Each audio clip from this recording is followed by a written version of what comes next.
Well, we've been protesting for weeks now, holding marches. The last one last Saturday, attended by 800,000 people. We're making a very clear demand. We're calling for a ceasefire to end Israel's indiscriminate bombing of Palestinians in Gaza that has killed at least 11,000 Palestinians, more than 4,500 children, with thousands more missing, presumed dead, lying under the rubble of their own homes. Now, tonight we're here outside Parliament because there is an amendment being debated, an amendment to the King's Speech. There are a number of amendments, but there's one important one tabled by the Scottish Nationalist Party that is calling for a ceasefire.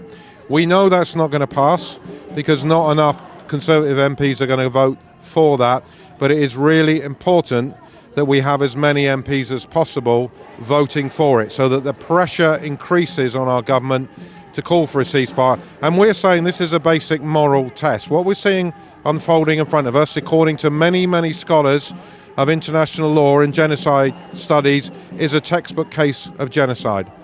And if this does not stop, if a ceasefire is not called, then many more thousands of Palestinians are going to be killed, and Israel is going to feel it's got a green light maybe to go even further. It is talking about the possible forcible expulsion of every Palestinian from Gaza. So it's a moral test. Tonight, MPs have a simple moral test. Do you want the killing to stop? Do you want to protect lives? Or do you want to enable Israel to continue bombing the people of Gaza?